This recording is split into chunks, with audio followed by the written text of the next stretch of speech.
Oh, that camera. That's right. Hi, everyone. I'm just finishing up getting set up here. I'm just gonna turn these on. I don't even know why I'm not going to be playing any sound, but I put them on it.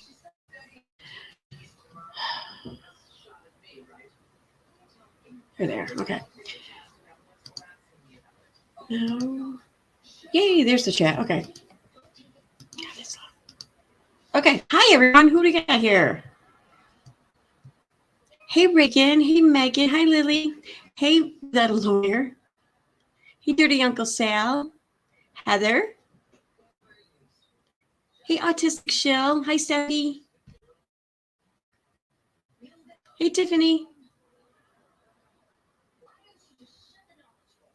Yeah, we're doing okay, Tiffany. Thanks for asking, or thanks for saying that. We're sad. We're very sad.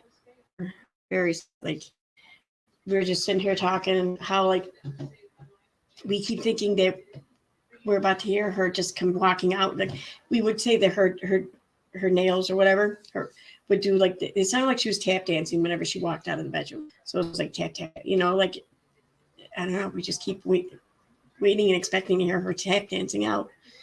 But thanks for asking though. But yeah. Hi, Joanne.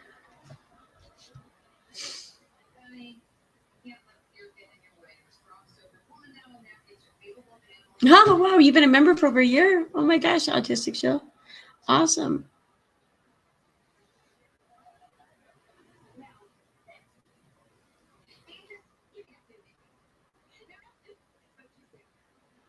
Hey, Sally. Oh, I think I skipped over a few. Hey, Ginger. Oh, God, I got to turn those things off. Give me a second here. I got it open. It'll just take me 2 seconds.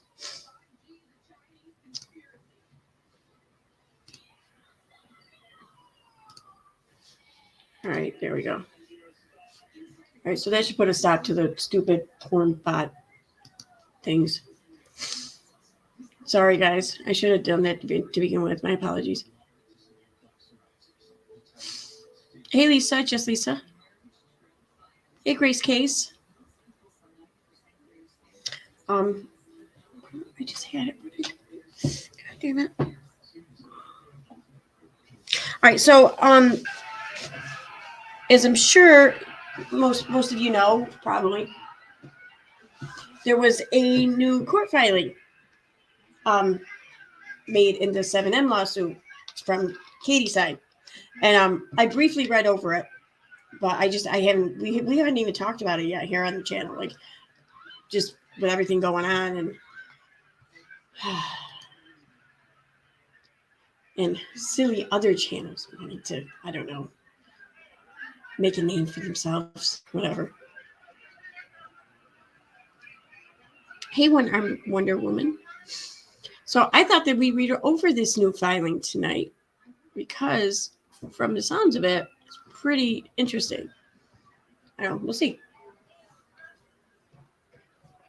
So let me just pull them up.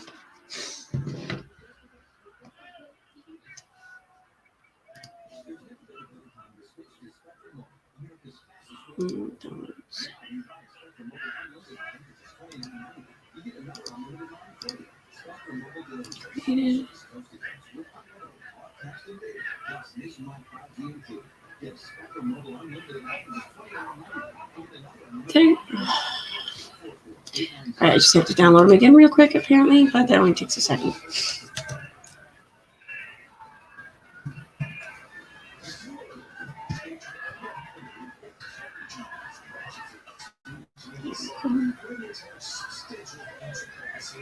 So did I see Joanne was in the chat there? Wait, let me just pull this up real quick. I have a question for Joanne. I'm curious.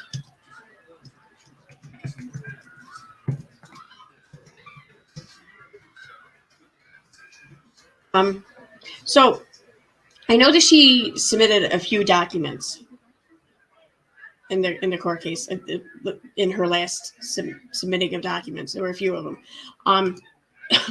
Like it doesn't matter like in the order in which they're read, like I read them, because like we have here on the 4th, she submitted like the memorandum, the affidavit of attorney, affidavit of defendant, then another memorandum and index, another memorandum, and then proposed order of document. Like, does it matter what order in which it's read? I mean, like, does it better give context or paint a picture if you read it in a specific or certain order? I'm curious.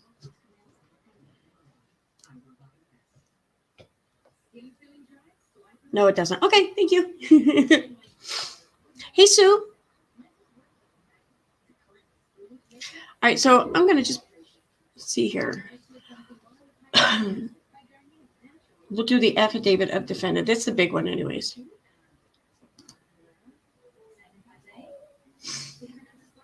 My stomach just growled. I'm hungry. I just ate, though. I don't know why I'm hungry. Oh, this is cool because it should just open right up in the other page, in my tab here. So I shouldn't even have to put it up there. Maybe not. Okay.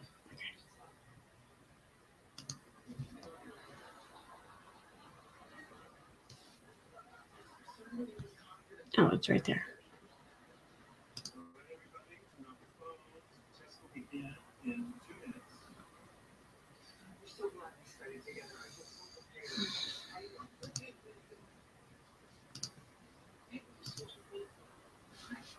Why is it reading as unconfirmed download? That's so fucking annoying.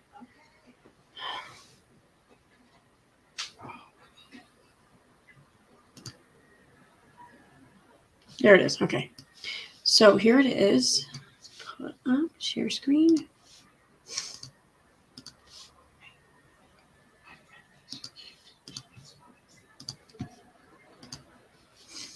It just takes a second to actually appear.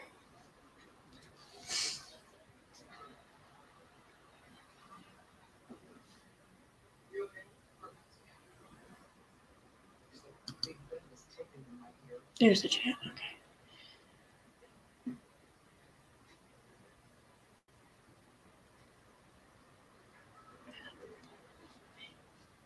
It will load. It just takes a second. It does this all the time too. I don't know why.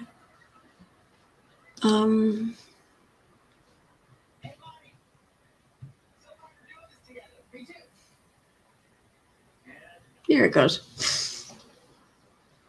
So this is the affidavit of defendant, declaration of Catherine Paulson. Okay. Check chat real quick, and then I'm going to start reading.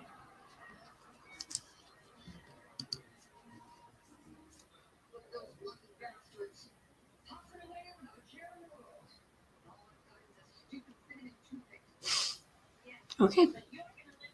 So this is, like I said, this is the most recent filing by Katie Joy. This is from the 4th, so it's what, 2 days old? It's from 2 days ago. Thank you, Autistic Shell. Thank you so much for the super chat. Hugs to you and your family for Punchy. Thank you. What do you realize people can hear that, you slob? Whatever. Punchy would have liked it, really. Thank you so much, Autistic Show.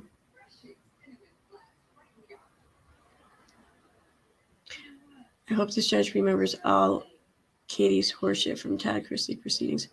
See, this is the thing. There can't be that many judges in this court, right? I mean, she's got to be kind of making a name for herself, I think, at this point. If not in the defamation part of like the court, but like all the ROs, TROs she's gotten out on people. Like, I'm pretty sure that that's been all the same judge, right? I mean, I don't know.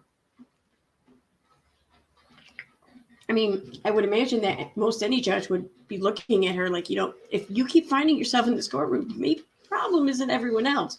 Maybe the problem is you. That's my opinion. Whatever. Okay, so back to the court document. Her argument is everyone is doing it, and that and they are being sued. Exactly, yeah. Yes, I thought that was hilarious. I mean, you can argue back against that or whatever, but you can give her argument and some sort of validation, and you'd still kick her ass, with that argument. But in all actuality, like, It doesn't matter. They can single anyone out that they want. They can have 50 people saying they're doing the same thing. Just because other people are doing it and not being called out upon it, that doesn't make what you're doing any less wrong. And that's what we're talking about in the court case. In this court case, right now, we're talking about you and you're wrong. Not everyone else is. That has no bearing on whether or not what you did was wrong or not. But she doesn't, I don't think she can grasp that. Like, I don't know, like that's like the lizard part of her brain or something holding her back. I don't know.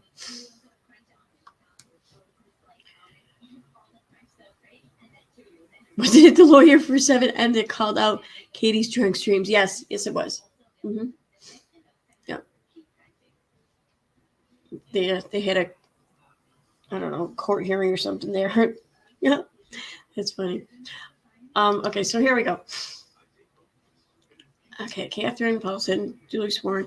I am a defendant in this matter, and I make this declaration in opposition to plaintiff's motions for default judgment and for a temporary injunction. I am a celebrity news journalist. Wait, this sounds an awful lot like the one she just filed. Where's that one? Okay, yeah, no, there's the Halloween one. Okay.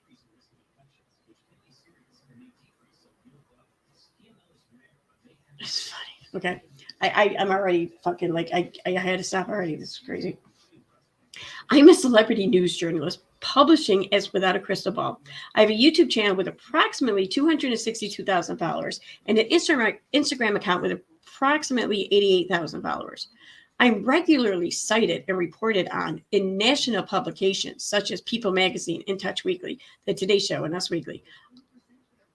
Among innumerable stories I have reported on over the last couple of years, I have reported on firsthand accounts of the personal experiences of dancers and influencers who formerly worked for plaintiffs based on information I received directly and through other media outlets and court records. I am not the only reporter interested in defendants. Oh, really? So many entertainment news outlets have reported that 7M, Shin, and the Shekinah Church have exerted cult-like control over 7M clients and church members. Stories have appeared in Rolling Stone, The Daily Mail, The Daily Beast, The Sun, and Business Insider, and in a number of smaller blogs and YouTube channels. Most recently, there are reports that HBO was interested in producing a documentary on the controversy surrounding plaintiffs. Wasn't it Netflix? I thought it was a Netflix special. This is the first I'm hearing about HBO.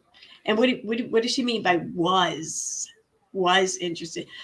I wonder if maybe they stick around. They watched how things were starting to play out, and they just realized, yeah, no, we're not touching this because we might be on the wrong side of this shit.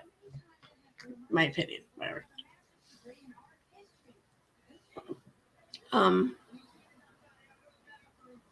Family members of 7M clients, including Derek family members, former employees, and numerous other individuals who had personal knowledge have featured prominently in these stories. Attached as Exhibit A are true. Okay.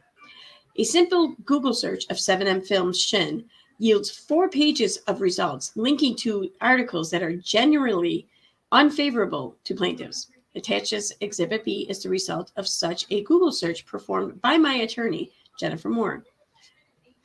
That's fun. Why does she have to say it was done by her attorney? Like, I don't know. It's funny. To the best of my knowledge, defendants are not suing Rolling Stone, the Daily Mail, the Daily Beast, the Sun, and Business Insider. They are targeting me because I am small enough to punish through costly litigation. And you know what? That's their right. They have every right to do that if that's true. If that were true, they can just pick one and run you or whatever through the whole ringer just to set an example, or hopefully try to set an example in case anyone else wants to keep going. They have every right to do this. Sorry, but they do. I stand by my reporting My stories are properly sourced using primary sources such as interviews with individuals and court and public records, and secondary sources such as news articles and reliable publications. When I editorialize, I believe my opinion is based upon a fair reading of the facts. As a journalist, I'm accorded significant protection under the First Amendment of the United States Constitution. The government's not suing you, though. I understand that these protections are not absolute and that a claim of defamation may arise if I make untrue statements with actual malice. So she's admitting in her filing that she fully knows and understands and comprehends the law. Okay.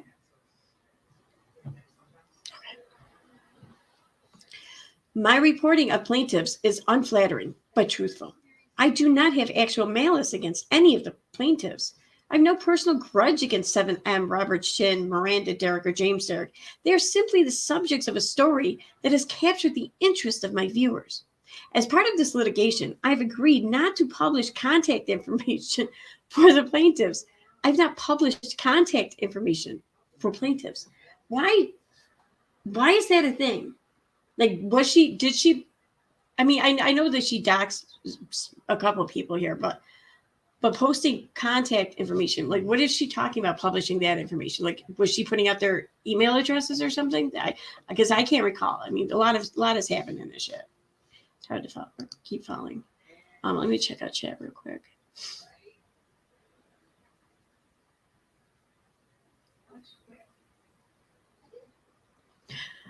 I wonder if she thinks all the other celebrity news journalists sit around getting sloshed and pulling facts out of their asses like she does.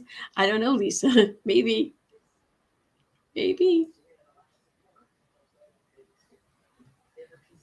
don't want to stick around though to see what else she pulls out of her ass. I'll be honest about that. Okay, let me go back to this.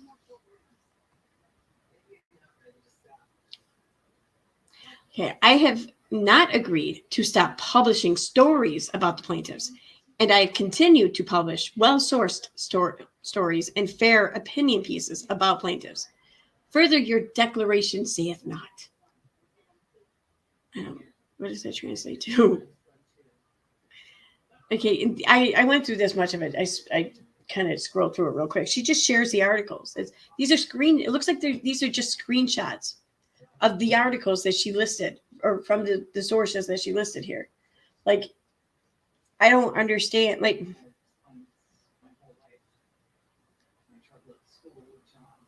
it's another media outlet story. Like, what, that has no bearing on what it is you're doing and what it is you're done and what it is people are calling you out on. It just seems like this is all just taking up space so her shit doesn't look as empty as it actually is. That's what it looks like to me, in my opinion. God damn it, I can't get these things on. It's pissing me off. Little ear things for the Bluetooth. Can't get it in the hole.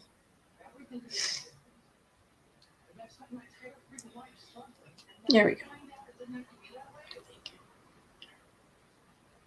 Okay.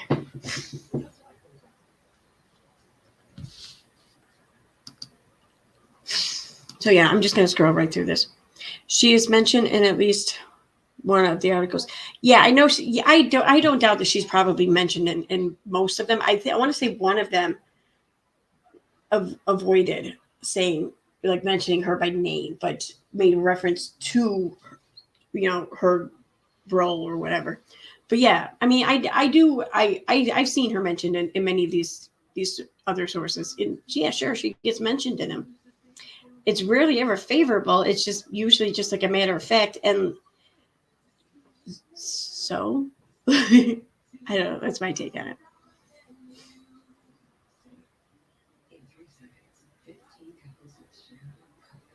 Okay. So I'm just going to scroll through this. I thought that there was more. I really don't think that there's much more to this. I think it's mostly just the articles right up until the last page. Let's see.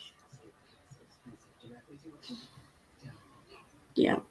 Yep, that's it. Okay, so what's the next one? So that was the 85 pages one.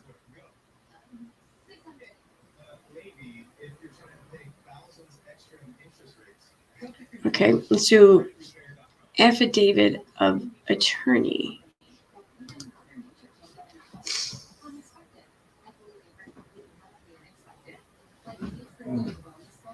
Okay, here we go.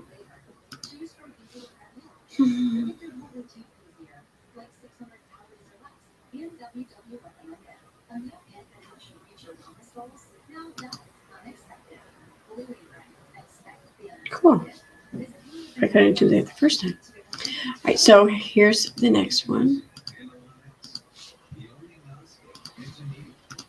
Declaration of graham crackers.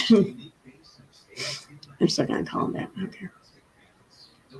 I am an attorney of record for the defendants in this matter and make this declaration in opposition to plaintiff's motion for default judgment. I have personal knowledge of the facts stated herein.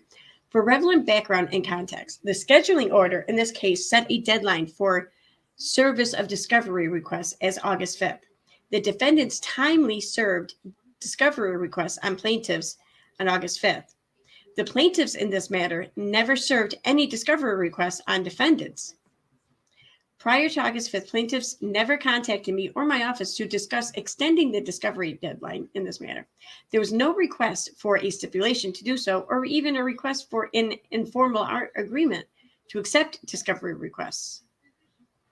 Similarly, the plaintiffs never filed a motion to extend the deadlines in the scheduling order and chose only to request by letter to the court that the deadlines be extended. The letter request was submitted after the discovery deadline had passed and was the first I had heard that the plaintiffs wanted to extend the discovery deadline. It just seems like a whole lot of like, hey, look over here. I wrote a letter to the court opposing the deadline extension request, and the court denied the plaintiff's request for the deadline. Dude, how does this help your case? You're basically saying, they wanted to make it so that I didn't pass, some deadline here. And so but I fought them on this. And now I'm going to use the fact that they didn't get that as an excuse as to why I'm late with this. That's what it sounds like goes. Following the court's denial of plaintiff's request to extend the discovery deadline, counsel for the plaintiffs sent me an email August 25th suggesting that despite the discovery deadline having passed, the parties should stipulate to extend the discovery deadline so plaintiffs could take several depositions. Later that day, having not procured the deadline extension stipulation she desired, counsel for plaintiffs sent me another email suggesting that they would be willing to agree to an extended answer deadline in exchange for us stipulating to extend the discovery deadline and amend the scheduling order. A true and correct copy of Amber's. Okay. In response to Ms. Stavig's second email, I communicated with her that we were already working on an answer and intended to have it completed and filed in the near future. Those were true representations. A draft of the answer was completed as of September 2nd. A true and correct copy of my response to Ms. Stavik is attached herein as Exhibit 3. On September 1st, Ms. Stavik e-served a letter on defendants stating that they intentionally were not going to be responding to the defendant's discovery request. A true and correct copy of that letter is attached here to as Exhibit 4. True to their word, plaintiffs have yet to provide a single response or objection to any of the discovery or defendant's discovery requests. My office responded to Ms. Stavik's letter with an email the following day noting that there's no stay of discovery in this case and that they have waived any objections to defendant's discovery requests. We suggested that continued failure to respond to discovery requests would be met with a motion to compel discovery, and that if they insisted on refusing to provide any discovery, they could alleviate their obligations by settling or dismissing the case. A true and correct copy. Okay. Ms. Staff replied to an email demanding stipulations not only to the proposed protective order and injunction, but also to extend the discovery deadline and amend the scheduling order. Wait, what? Replied to my email demanding stipulations not only. I don't understand this sentence. Like, it almost sounds like they're saying that case attorney side is demanding or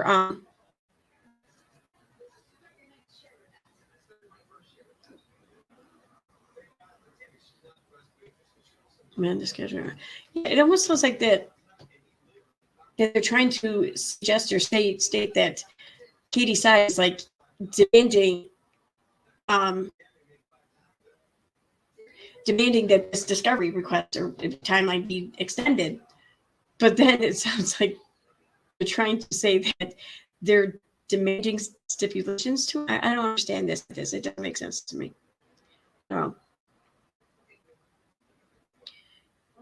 Her office's increased desperation to manage an obviously missed deadline was becoming heavy-handed and included ever outright demands.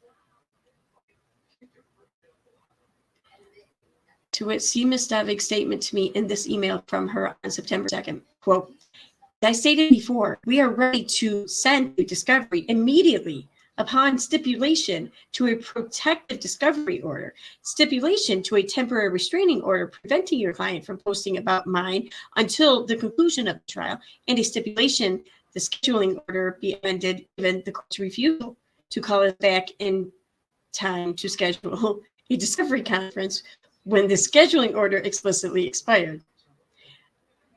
I don't know. It just sounds like a double talkers. It's confusing. It's fucking confusing.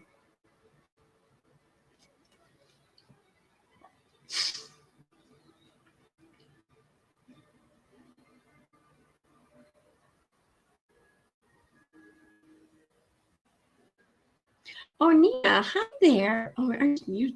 Okay. Nina asks, EKC, did you, a cult leader, get that filing from 7M's cult leader? Is there some kind of cult leaders association?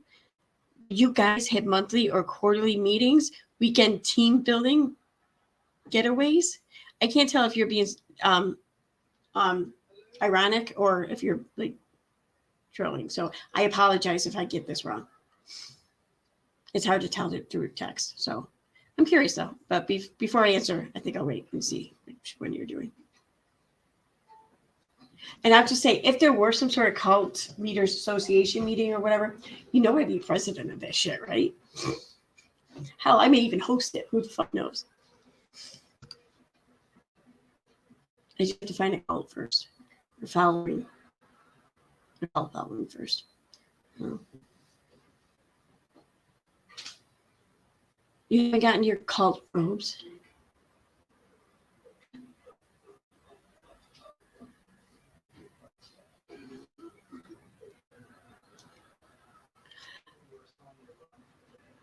No, I wasn't in bed with that. No, it's Steve's cult. It's Steve's atheist cult or whatever that has like the whole sex parties that you just like been fantasizing and imagining or whatever. I'm not a part of that. I'm not even atheist. I'm agnostic, so I wouldn't be welcomed anyways.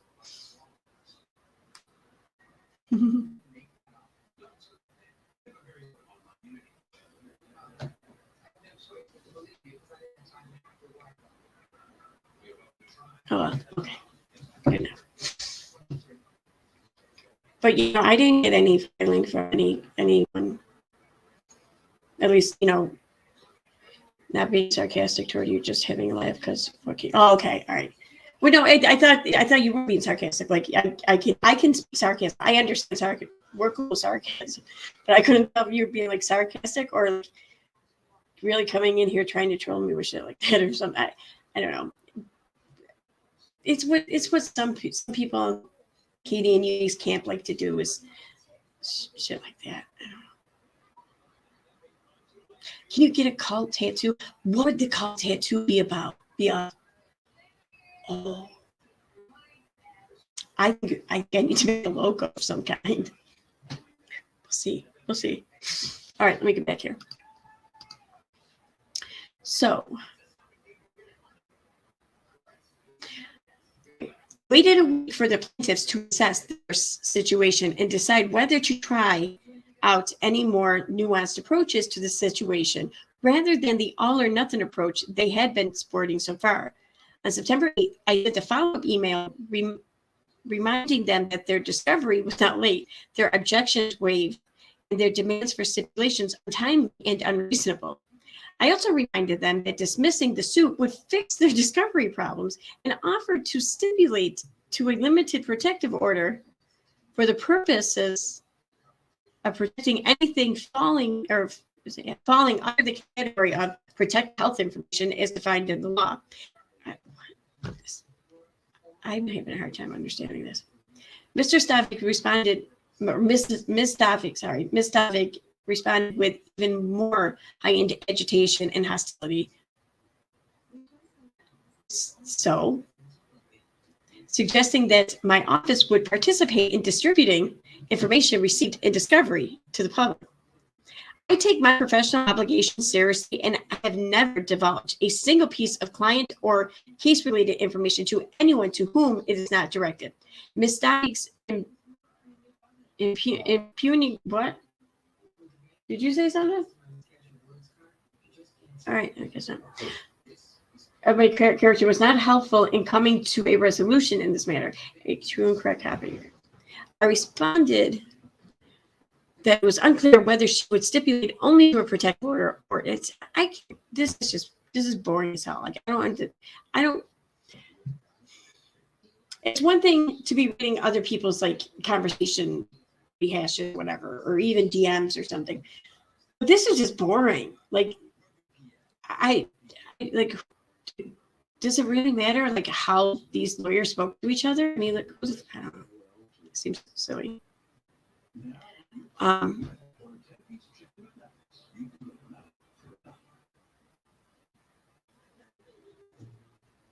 wait, what's this? Oh, is this where they say something about? Okay.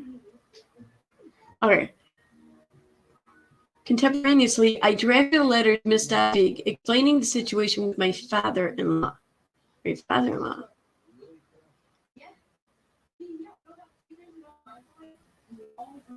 Wasn't it mother-in-law or something? They said something with that before.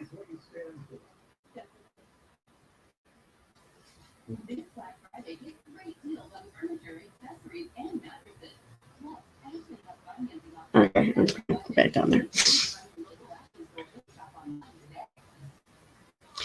Situation with my belief that the answer had been submitted and served already. I e-served that correspondence to Ms. Stavik's office on October 5th. A true and correct copy. Okay. The plaintiffs have been in receipt of that correspondence and the answer since October 5th and have chosen not to withdraw their motion despite it being moot. Ms. Stavik's office also chose not to respond to that letter. I have received no further correspondence with any of the issues addressed in all of the plaintiffs' multitude of motions, despite a consistent attempt to resolve those items without motions. Ms. Stavik never attempted to meet and confer with me about the plaintiff's motion for default judgment. Okay. So the rest is just more. Oh no, are these emails? That's right.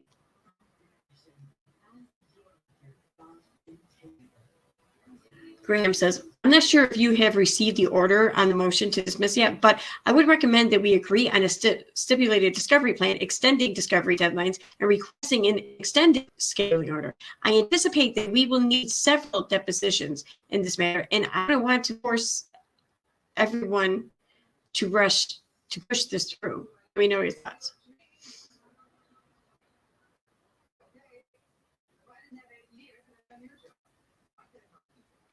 Good afternoon, Amber. Thank you for getting in touch.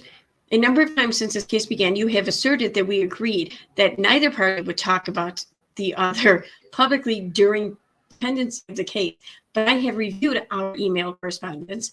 The only thing we agreed to do was not to discuss online the contact information of the parties or their attorneys. If you have a different agreement than what I have just described, will you please send a copy of it to me so I can review it and advise my client of it?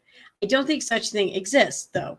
So I'm unsure if the continued insistence that my client is violating it, or I'm unsure of. Okay. I appreciate the reach out about the other matters, and we'll discuss them with my clients and get back to you in a timely manner. Thanks again.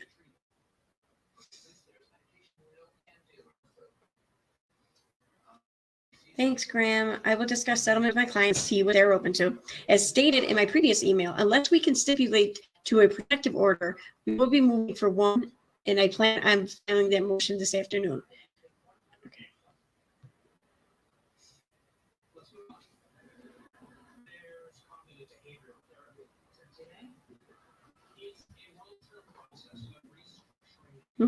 All right. I'm not going to sit here without these emails. What else is there? I'm suddenly getting tired too. I don't know. I'm getting so tired suddenly.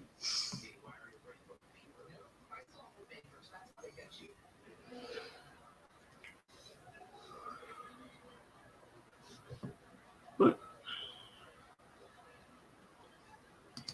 What's this one?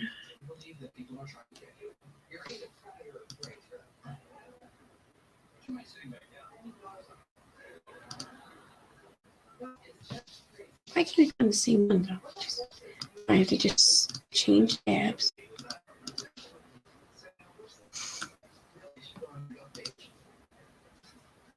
Yeah. Memorandum of law opposing plaintiff's motion for a temporary injunction. Plaintiff's motion for a temporary injunction must fail because it seeks a price restraint that is prohibited by the First Amendment. Moreover, plaintiffs have failed to establish an entitlement of relief under the Dahlberg factors in that one. Plaintiffs are public figures who are subject to intense media scrutiny, while defendant Paulson is a journalist reporting on controversies about plaintiffs. There are already matters being reported by media. I'm sorry, what media was reporting on this shit before Katie got involved? Like, seriously, what media? Seriously, I want to know what media.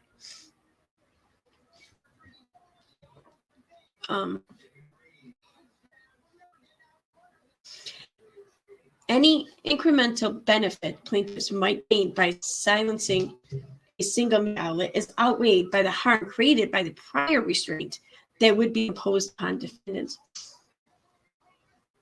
Okay.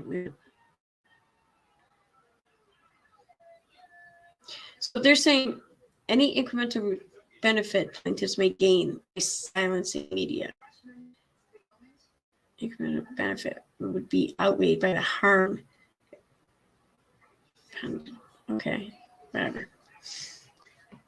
Plaintiffs have not established that doesn't make sense. Seriously.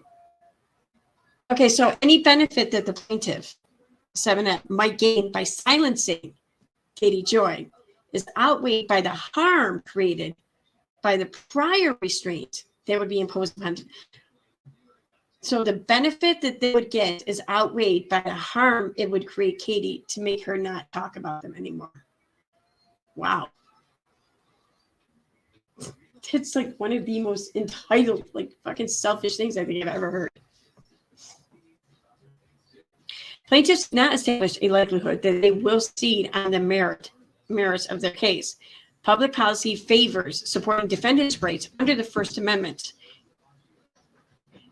And plaintiffs' proposed injunction really poses significant burdens upon the court in that it would be required to ensure that defendants' rights to free speech and due process are honored even where plaintiffs have proposed to assume the role of monitoring defendants' compliance with the court's order. Let me check here real quick. You see Aaron's kick call. Oh, I like that. I like that. That's a perfect name. Marissa just dropped a bomb about Roadhog. RH. I'm assuming you mean Roadhog with RH. I have no idea. Because does she even know Roadhog? They're saying they can't stop media out from talking about 7M and silencing Katie will not be a benefit. Oh, okay. Why can't they just say that then? Any video ideas, Aaron? I'm working on some.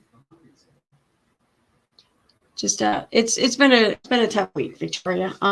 With Punchy being sick and then losing Punchy, and I had to work a lot, and I don't know, just feel like the week is just starting, and I'm so fucking exhausted just from the weekend. Other people talk about. Oh, okay.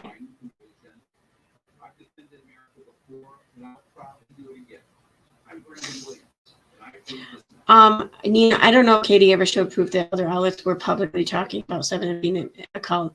I know that I've read the other articles, and like the cult accusation is mentioned. It's not that media outlet calling them a cult. So where it was Katie calling them a cult, you know. Oh, Marissa from Not Another Housewives channel. Oh, okay. You said Marissa, I'm thinking about her lately. Thank you, Autistic Show. Okay. I'm kind of curious what she said, but I don't know.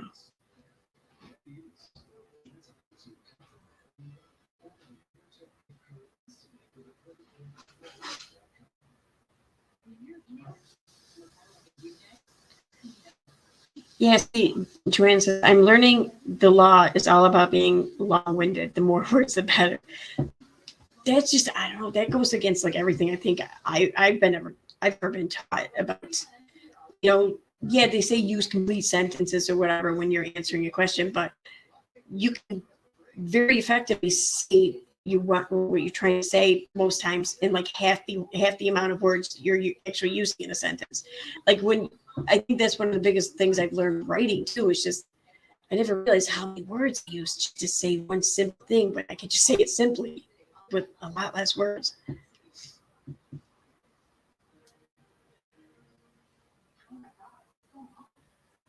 Oh, it's all right. Don't worry. I will check that out shortly. Let me get through reading this because I don't know why. It's only like 20 after 8 here too. I'm so tired. I don't know why. It wasn't before Zoom started. Now for some reason I am. Okay, Plaintiff 7M is a talent company. Okay, I'm not going to go through all this.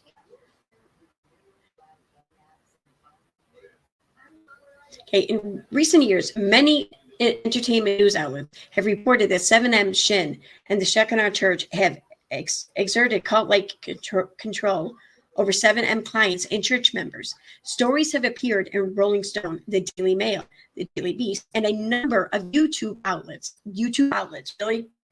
YouTube. Wow. So we're all outlets? I mean,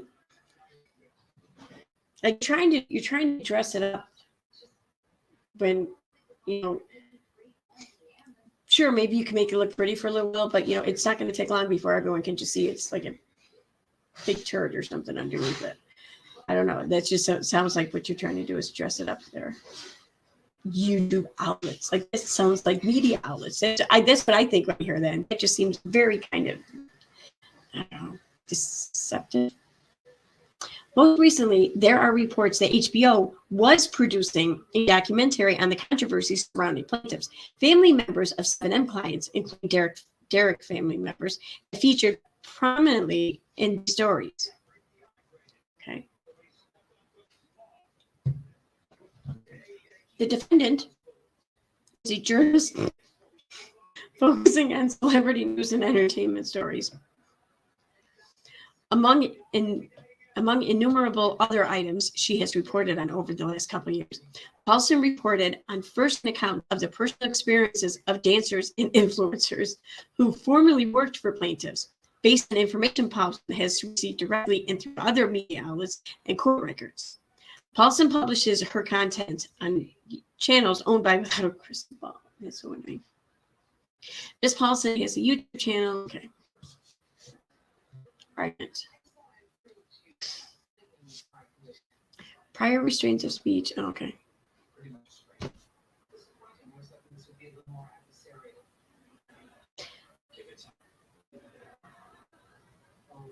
Okay, such a restraint must be necessitated by a compelling governmental interest and narrowly tailored to serve that interest.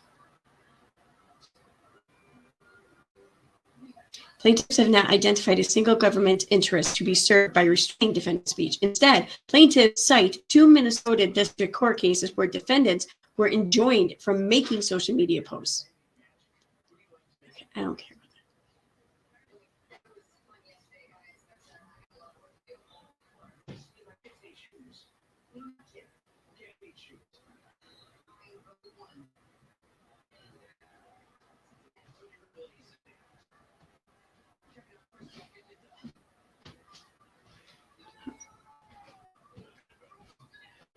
I'm not reading that.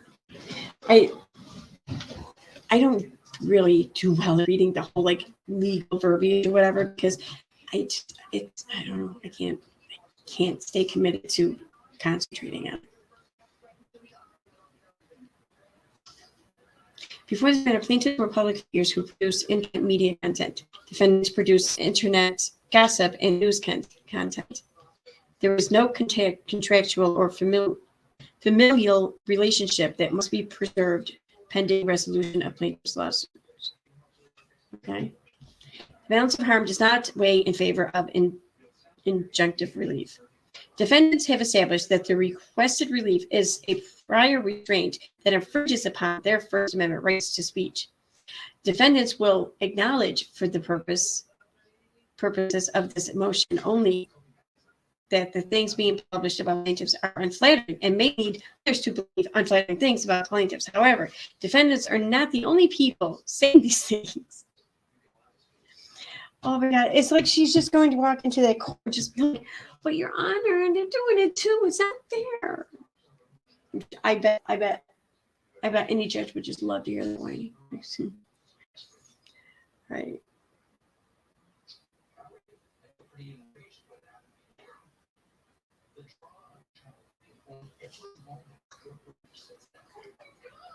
Plaintiffs have not shown a likelihood that they will succeed on the merits of their case. Oh, this should be good.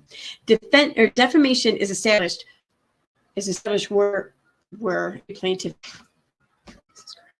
I can't take the typos. I can't, like, there should be no typos in this.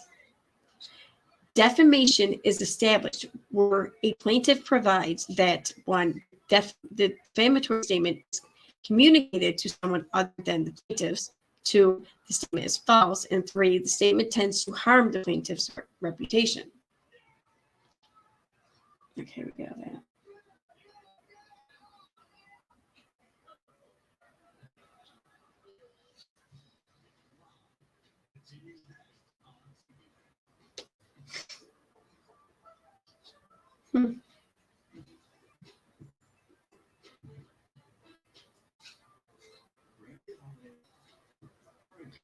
Administrative burdens involved in judicial supervision and enforcement of the temporary decree, which weigh against injunctive relief. Plaintiffs posit that administrative burdens can be largely borne by the parties themselves. Certainly, defendants expect the plaintiffs will continue to monitor Ms. Paulson's every word on the internet. However, the administrative burden is not about monitoring defendants. Rather, the administrative burden lies in ensuring that defendants receive the process should plaintiffs discover any perceived violations of the court's order. Okay.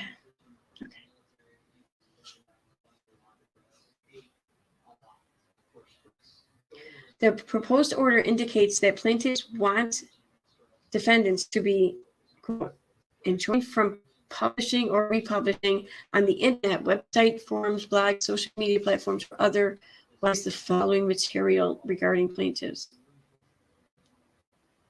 What? Oh my God. Like, seriously?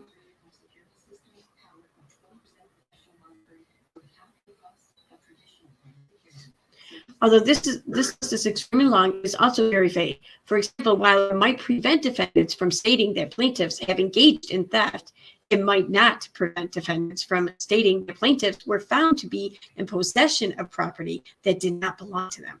Similarly, it is not clear if plaintiffs seek to enjoin defendants from publishing the fact that human trafficking allegations have been made against plaintiffs, or merely the conclusory statement that plaintiffs have engaged in human trafficking.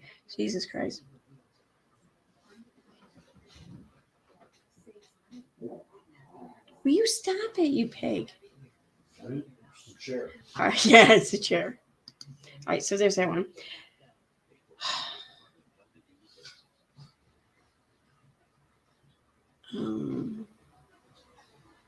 Sorry, there's this one is 6 pages. I thought that one of her other attorneys submitted something. I don't know. Right. Oh, cool. I can put it right in here. Defendant's memorandum of law opposing default judgment. All right, let me check the chat here real quick.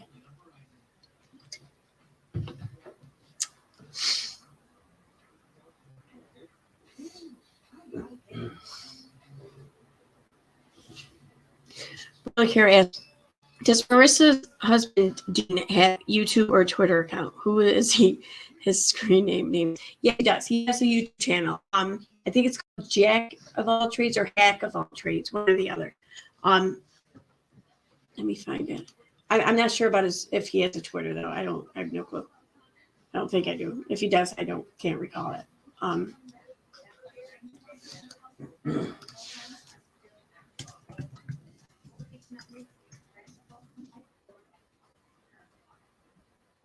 So it looks like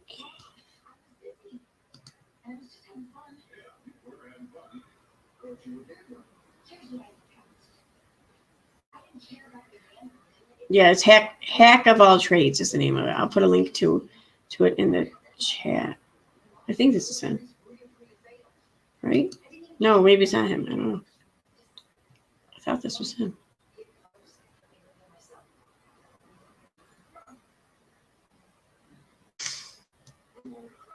Yeah, no, this is him. It is. I see now. Yeah. Yeah, his name is Dean, and his channel name is Hack of All Trades. But he used to be known as someone else. Wheezy, I think was the name or something like that on the internet. Apparently, there's this community on YouTube, or there was anyways years ago. Maybe still exists. I don't know, but they came out of this community here that I'm about to explain, where they did what were they called, like smash videos or something. Basically, they took videos, they recorded themselves getting hammered, like ridiculously hammered. Like, I don't mean went out to the bar and just had 1 or 2 drinks too many and went home and just fell asleep. I mean, some really stupid shit kind of hammered. That kind of hammered. And I haven't seen much of it. I just not recently, or maybe a few months ago, learned about him and shit. But from what I understand, like Hack of All Trades, he's kind of come out of that community. Last I've heard, he had quit drinking. He had been sober for, he's starting to get some time under his belt. And I think what I understood, he realized that some of the stupid shit he did, was kind of fucked up or whatever. And he was just trying to change and not do that fucked up shit anymore, whatever. But Roadhog was letting it go because Roadhog went out and found out all this fucking stupid shit he did, and Roadhog was just dragging him for it, from what I understand. That's my take on it. I really haven't heard much of a peep from any of the people involved in quite some time. So I'm kind of curious really what this is all about.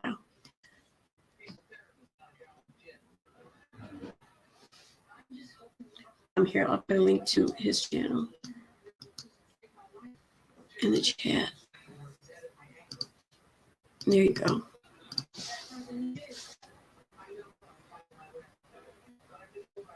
Yeah, well, his URL, as I just shared a link, it says DIY with Dean in the URL, but the channel name or whatever is Hack of All Trades.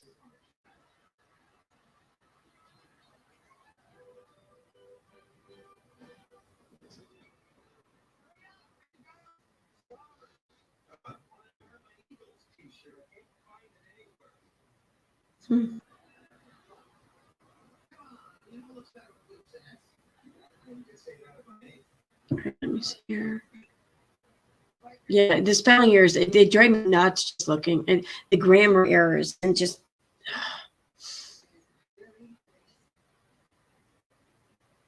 Really care? Oh, I've seen your question about that. Am I allowed to ask off-topic question?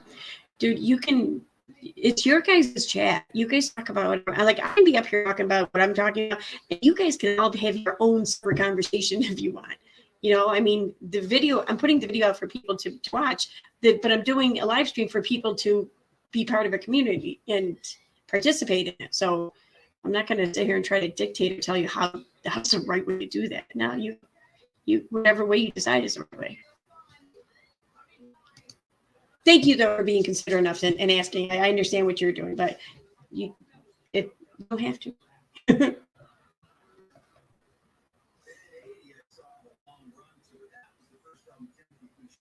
only stories that have appeared anywhere are low quality nonsense, according to PJ's blog.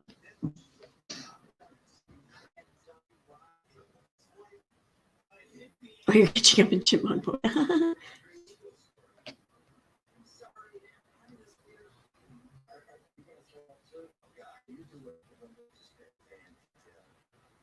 The exhibits are interesting. You should read the hostile. All right, maybe I will.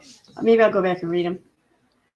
It's just, it's like, I know that they're kind of sort of like maybe slightly taking shots at one another, and they're doing it very passive aggressively, which, I speak very fluent passive aggressiveness, but they're doing it though, like, they're doing it sounding so proper. Like, it drives me nuts. I don't know.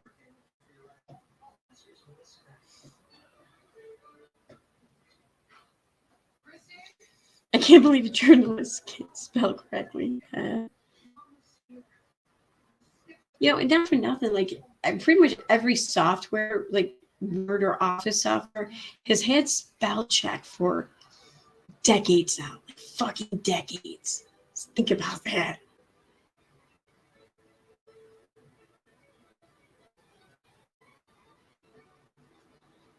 Okay, let me go back to what do I got here. So, introduction. Despite the fact that defendants have actively participated in this litigation, including serving discovery and filing a motion to dismiss, plaintiffs have brought this motion for default for defendants' technical failure to file an answer within 14 days of the assurance of the court orders denying defendants' motion to dismiss filed August 25th. Plaintiffs pursued on March 31st. The complaint, as amended on April 5th, alleged defamation per se, tortious interference of contract, commercial defamation, intentional infliction of emotional distress, negligence per se, deceptive trade practice, intentional interference with prospective advantage, and injunctive relief. Instead of answering the complaint, defendants filed a motion to dismiss on April 26th. The court denied this motion on August 25th, but did not issue a deadline for defendants to file their answer. Nevertheless, defendants' counsel executed its answer on September 2nd, failed to file the answer. On September 30th, without contacting defendants or indicating that they would be bringing a motion, plaintiffs filed the instant motion for default judgment. On the next business day, counsel for defamation contacted plaintiffs' counsel to request that the motion for default judgment be withdrawn. On October 5th, defendants served and filed their answer. Plaintiffs never responded to defendants' counsel's letter requesting that the default motion be withdrawn. In general, the Minnesota rule.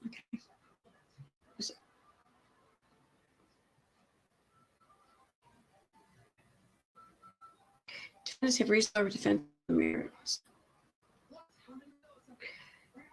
Plaintiffs' suit alleges that defendants' social media posts defame them by characterizing a church they are affiliated with as a cult that engages in criminal conduct such as human trafficking, waterboarding, and kidnapping. To prevent a claim for defamation, plaintiff must prove that 1, statement was false, 2, it was communicated to someone other than the plaintiff, and 3, it is intended to harm the plaintiff or lower him or her in the estimation of the community.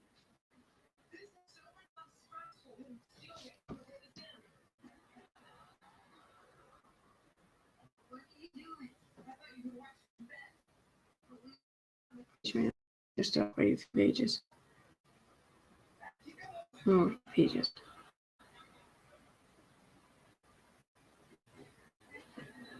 Defendants have a reasonable excuse for failing to file an answer prior to October 5th. Upon receipt of the court's order, oh, this is it, yeah. Counsel prepared and executed defendant's answer, but failed to serve and file it. Like, I did it, but I left homework thing. That's what it sounds like. This failure has had two causes. First, counsel was anticipating that the court would issue an order providing a deadline that would then be docketed into the case management system. Second, counsel was unexpectedly called out of the office when his mother-in-law became very ill before he could ensure that the answer was properly filed. And this just doesn't really look good. The lawyers sitting here saying, I wrote it, I did it, Your Honor. I did all my homework. I just forgot to bring it in. And, and then I couldn't bring it in because someone got sick. Like, you'd have a hard time making that fly in high school, let alone like in front of a judge, I think. Defendants have a reasonable excuse for failing filing with it.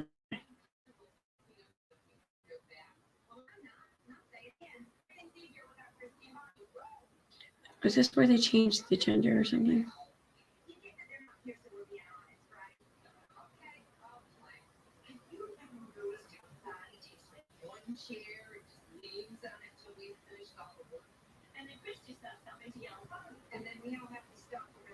Huh. All right, let me go back to those emails.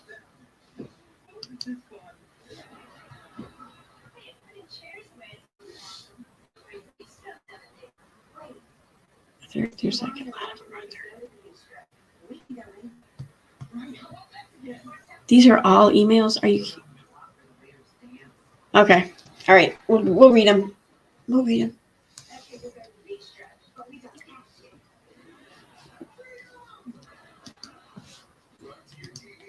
The chat here said that we should read them.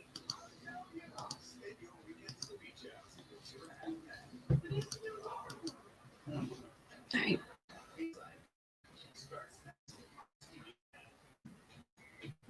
My dog ate my homework. Exactly.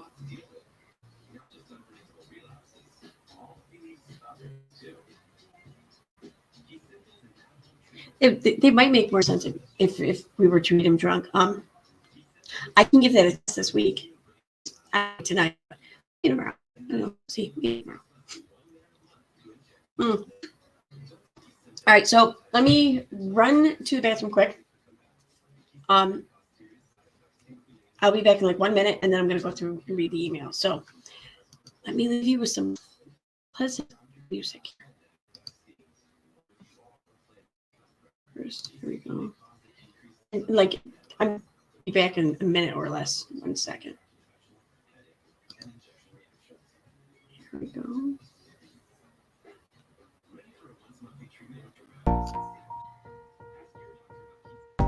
Here we go. Wait, be right back.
Okay.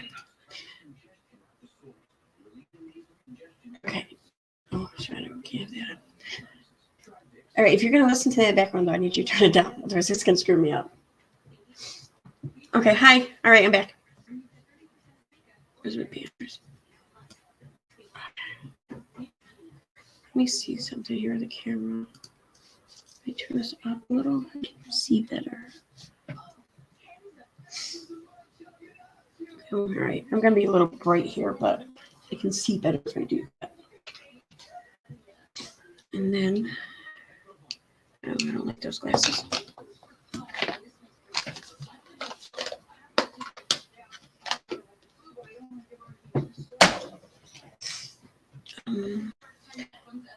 It's just, there it is.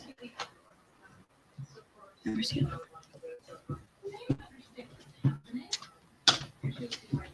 Let me put these on real quick.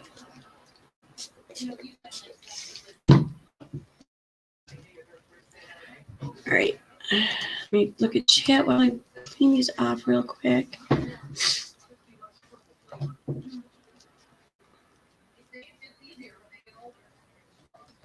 We're talking about am. Oh my God, that sounds so good. I am.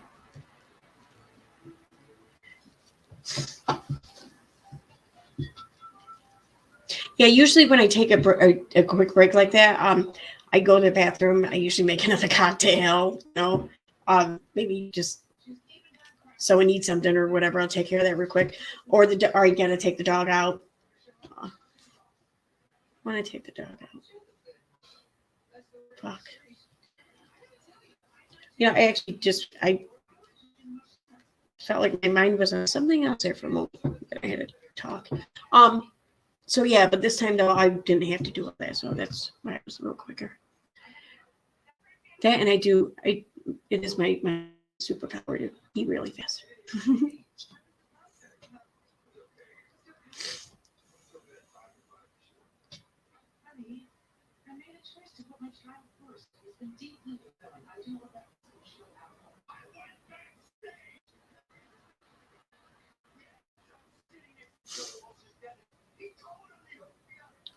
Let's see.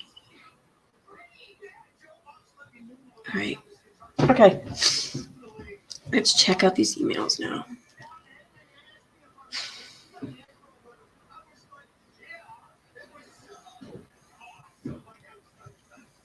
I think I didn't read the first couple of them, I think.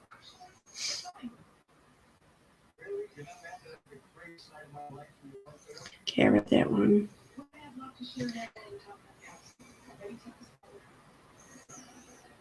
And that one.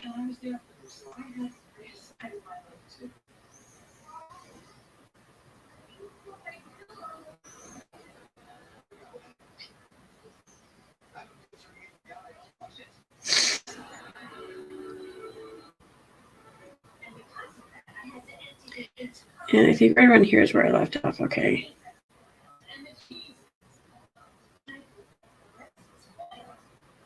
Okay, I'll start here. Okay, so this is what? This is from Bam to Amber. So this is from Without a Crystal Ball's attorney, I think. To, yeah.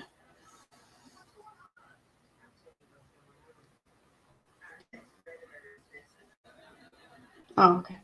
So, good morning, Amber. We are in receipt of this order. We are in receipt of the order, have reviewed it with our clients, and are considering the impact it has on this case. As to your pension, I understand why you are seeking a stipulation to extend discover, but I'm not sure that my clients need any depositions in this matter. We have issued our timely discovery request relevant to the issues your clients raised and are awaiting timely responses to those requests. We do not need that deadline extended. If your clients would like to discuss settlement instead at this juncture, I think that would be fruitful. I will discuss your request, my clients, and follow up with a final response on that front. But I think in the meantime, it would be best if we discussed methods of disposing of this case and saving everyone a lot of money. Thank you. All my best. Sent by a superhuman network. Okay. Then we have, again, Graham. Hi, Amber. My client remains disinterested in the proposed stipulations.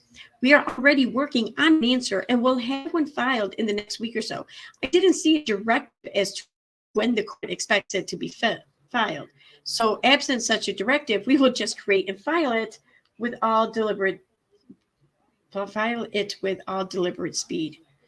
But okay. Next we have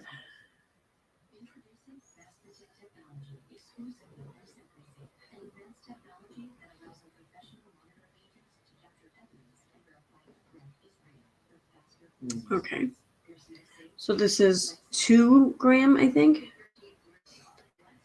Dear Miss Hendrick and Mr. Martin, on August 26, 2022, we filed a motion for protective discovery order in this case. The motion was filed due to the sensitive nature of the documents being requested by defendant. We will not be responding to any discovery request until an order has been issued on the aforementioned motion. Good morning, or good afternoon, Amber. Obviously from Graham Crackers. I love that. We are in receipt of your letter e-served yesterday and are surprised to see that your clients intend to deliberately not meet their discovery obligations. There is no stay of discovery in this case, nor is there any imminent decision on your motions, given that you have yet to even schedule those hearings. Your clients have demanded relief outside what is available under the rules, but hasn't even managed to schedule hearings on the motions requesting that relief. There is no relief on the horizon of the sort as you have requested, and therefore absolutely no basis for the sort of delay you have stated your clients intend to unilaterally impose. Regardless of whether your clients would prefer to abstain from discovery and regardless of their positions on the scheduling order in this case, under the Minnesota rules, their discovery responses are due Tuesday. Based on your letter, we understand that your client intends to miss that deadline deliberately and without any cognizable legal basis to excuse their failure. Notably, a party's failure to timely respond to interrogatories or make objections waives all objections except those related to privileged work. Okay. Please confirm that we will receive the discovery response no later than this coming Tuesday, or we will move to compel, seek our fees incurred in doing so, argue that your client has waived any objections, and seek any further relief as warranted under the law. Alternatively, should your clients prefer not to engage in discovery in this matter, they can always choose to dismiss their case with prejudice, at which point their discovery obligations will cease. If they choose this course, please inform us of that choice prior to Wednesday the 7th so that we can forego incurring expenses of bringing a motion to compel discovery. Thank you for your attention to this timely matter. All my best, Graham. And this is to Graham. Mr. Martin, our office has been attempting to contact the court almost daily since the scheduling order was sent out. I had my paralegal call the day we filed the motion, as well as again today, to attempt to obtain a hearing date regarding the motion which was filed. Pursuant to schedule order, the court was supposed to settle our request via scheduling conference. As Judge Davis has been out on leave, this did not occur. Your frustrations with my office should be directed toward the court. I am just as upset by my inability to obtain a call or email back from the court to schedule anything. I've attached an email from my paralegal with her latest correspondence to the court, their response, and her statement that she did in fact call the court again this morning to attempt to schedule a hearing date. Your client has a history of doxing people on the internet, displaying documents obtained during the discovery process on her social media handles, and misconstruing the content of documents she posts. This entire case is based on your client's egregious behavior. As such, our request that your client not be allowed to post medical records, leases, and sensitive financial documents on the internet is appropriate. In your request, you ask for highly sensitive information. No reasonable person would want shared with a stranger, let alone the entire internet. As I stated before, we are ready to send you discovery immediately upon stipulation to a protective discovery order, stipulation to a temporary restraining order preventing your client from posting about mine until the conclusion of this trial, and a stipulation scheduling order be amended given the court's refusal to call us back in time to schedule a discovery conference with the scheduling order explicitly required. Like, dude, say scheduling one more fucking time. Seriously. None of these requests are unreasonable in this case. If you would like to stipulate to the above, I retract my motions and we can have discovery to you next week. I will be available until next Tuesday as I'm leaving for the long weekend. Thanks, Amber.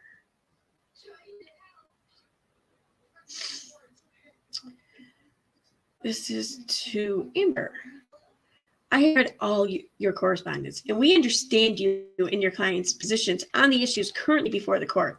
We are of the opinion that the proper time to either ask us to stipulate to extending the scheduling order deadlines or to make a motion to do so was prior to the deadline expiring. We do not know why your office chose not to come to us directly to discuss extending the deadline. And we do not know why your office chose to seemingly engage in ex parte communication with the court to try to extend the deadline. Whatever the case, the time to handle this by stipulation or by motion was prior to August 5th. This was September 8th. Oh yeah, now it is September 8th, and your discovery is overdue. Per the rules, your clients have waived all their objections to our request, and its discovery responses are still owed to us. We understand that your clients think some of the information we requested is potentially sensitive. That information is also directly relevant to the claims your clients have made in their suit, so it is necessary and needs to be disclosed, regardless of the existence of a protective order. If any information needs to be included in the motion documents or other court filings, we will absolutely comply with our redaction responsibilities as well as any other obligations to keep documents confidential under the law and the rules. However, the only way to get out of producing information and documents relevant to the claims and defenses in this lawsuit is for your clients to dismiss the suit. Absent such a dismissal, your clients are obligated to meet their discovery obligations under the rules. If they had wanted a protective order in place prior to the deadline for producing their responses, any time since serving summons and complaint would have been a good time to do so. Waiting until the discovery deadline and using the lack of a protective order as a shield for not producing discovery is not allowed under the rules. Please provide complete responses and documents by the end of the day on Tuesday, the 13th, or we will file a motion to compel discovery. If you're willing to commit in writing, okay.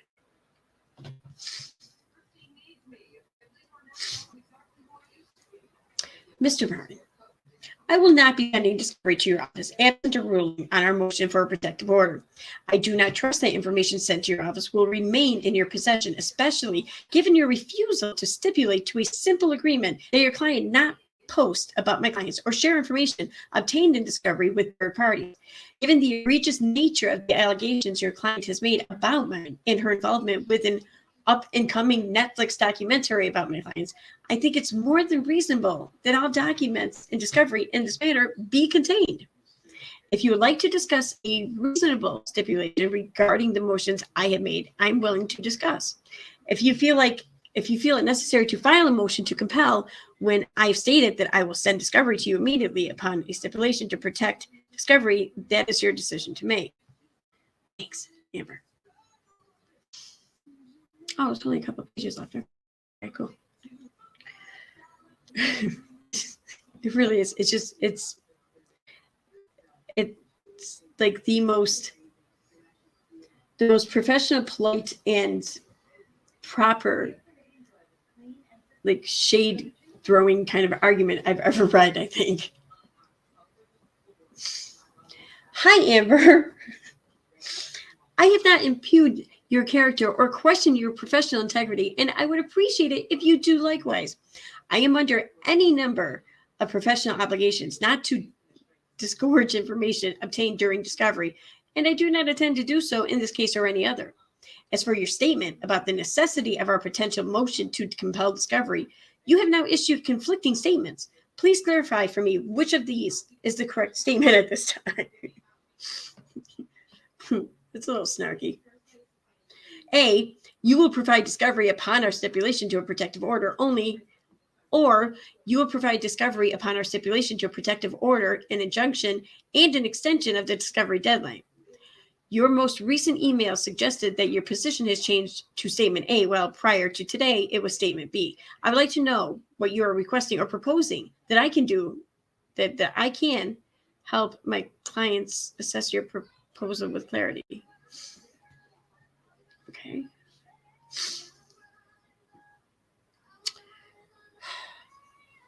Dear Amber, we are in receipt of your motion for default judgment in the 7M case. Rule. When a party against whom, okay, I'm not reading that. We have been engaged on the other side of the suit since it was filed. There have been appearances made, and we have been engaged with you in every piece of correspondence that you have sent to us. We also responded by motion, which constitutes a method of defense under whatever. There has been no default by any defendant sufficient to make a motion for default judgment appropriate in this matter. I'm aware that an answer is due in this matter, despite there having been no deadline for one issued by the court, and I had believed that one had been sent to you already. It was drafted shortly after the order came back, denying our motion to dismiss. At the time our answer was drafted, my father-in-law was in the ICU, and he continued to be in the ICU for a total of 8 weeks until September 26th when he passed away, when he died. Perhaps it is understandable to you that this has caused some level of upset in my personal life. It made things a bit more chaotic than usual. Please find filed and served alongside this letter a copy of the answer that we drafted and that I thought had been sent last month. Given our typical manner of corresponding with you without delay, if you'd wanted an answer and not received it, I would have thought a simple email request would be sufficient. Now I need to respond to the court to explain that your motion is moot or you can withdraw it. Whatever the case, you have your answer. You know my client's positions on the issues, and default is not appropriate. Please advise whether we should spend our resources unnecessarily. Okay. And that's it. Those are the emails. Okay. Let me check chat.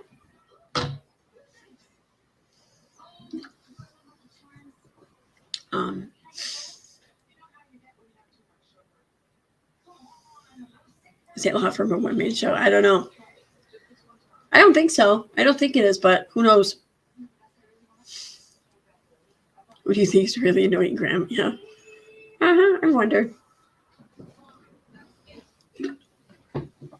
I don't think Katie Joy's actually penning those emails or author. She's not the author of those emails. Because she's not very good at it. She's not very good at breaking things down and explaining it like that, let alone doing it nicely. Yeah, they really want 7M to dismiss.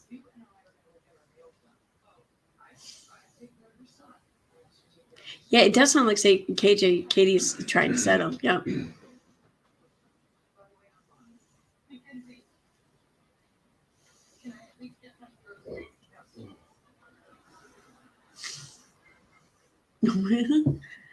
I'm sorry, not usually so petty. I'm going to try harder to make it to your own level.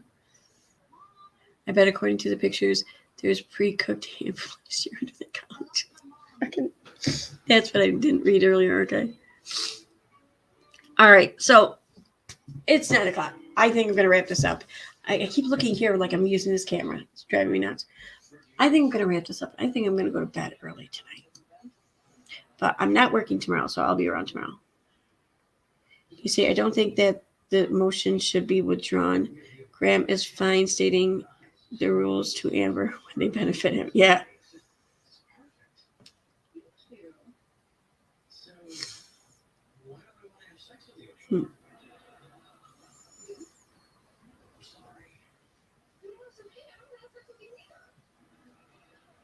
See. Okay. All right. So yeah. All right. I'm gonna get going. I'm tired. I'm gonna go lay down. I want to thank though everyone on YouTube and on Twitter for for all your kind words and your condolences and all the nice things you guys said about Punchy and Kimberly Rowdy Mom did that wonderful like image and little poem. Was it a poem? I don't remember if it was a poem or not, but it was definitely a very nice, heartwarming thing to read. And it came at a really good time. So I want to thank you for that. Yeah. So, all right, guys, have a good night and I'll be around tomorrow. I'll see you guys then. Bye.